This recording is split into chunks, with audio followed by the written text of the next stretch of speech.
읽어주는 교과 넷째 날 5월 24일 수요일 헌신으로 부르심. 두 여인의 상징으로 요약되는 대쟁투 가운데서 요한계시록은 우리가 헌신할 것을 긴급하게 요청한다.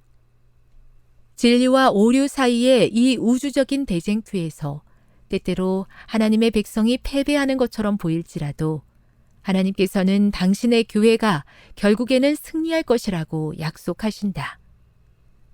마태복음 16장 18절과 요한계시록 17장 14절을 비교해 보라.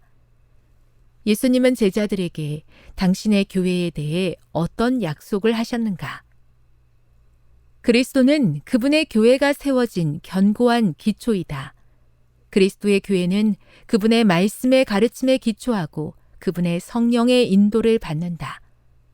그와는 반대로 바벨론은 우리가 살펴본 바와 같이 인간이 만든 가르침과 전통에 뿌리를 두고 있다.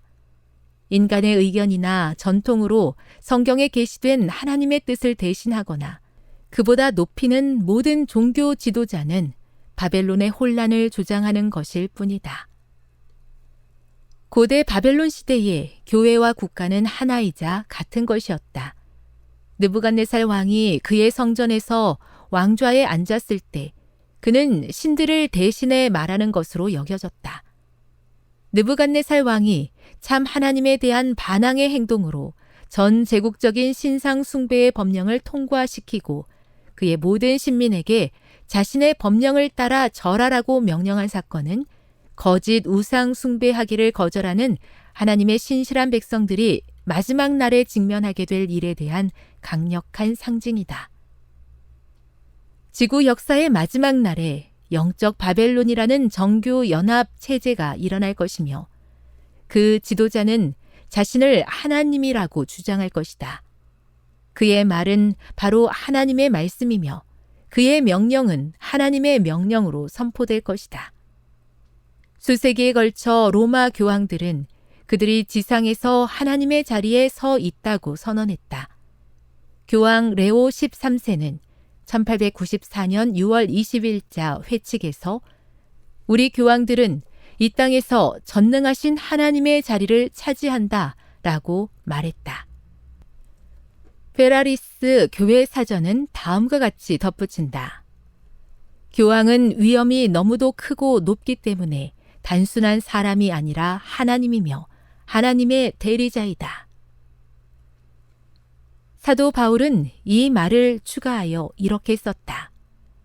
그는 대적하는 자라 신이라고 불리는 모든 것과 숭배함을 받는 것에 대항하여 그 위에 자기를 높이고 하나님의 성전에 앉아 자기를 하나님이라고 내세우느니라.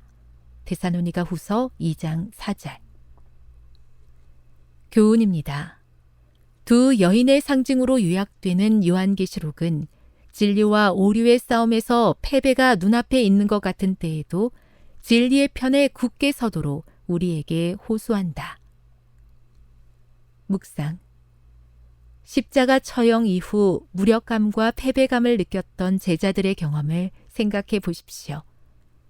오늘 경험하는 압박 중에도 그대는 여전히 예수님을 신뢰할 수 있겠습니까? 적용. 하나님은 바벨론에도 신실한 사람들을 두셨습니다. 바벨론에 대해 말할 때 제도가 아닌 개인을 쉽게 판단하지 않도록 어떻게 주의하는 것이 좋겠습니까? 영감의 교훈입니다. 바벨론에서 나오라는 기별이 주어진 영적 이스라엘. 영적 이스라엘에게는 내 백성아 거기서 나와 그의 죄에 참여하지 말고 그의 받을 재앙들을 받지 말라는 기별이 주어졌다. 사로잡혀 유랑하는 자들이 바벨론 가운데서 도망하라는 기별을 듣고 약속의 땅으로 다시 돌아온 것처럼 오늘날 하나님을 두려워하는 사람들은 영적 바벨론에서 나오라는 기별을 듣고 있으며 그들은 곧 새로 만들어질 세상, 하늘 가나안에서 하나님의 은혜의 전리품으로 서게 될 것이다. 선지자 왕 715.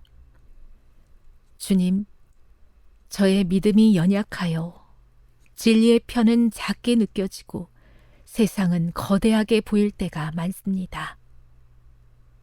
악이 세상을 정복한 것 같고 그것이 대세인 것처럼 보일 때에 저의 믿음을 도우셔서 여전히 주님 편에 굳게 서서 헌신하게 하옵소서.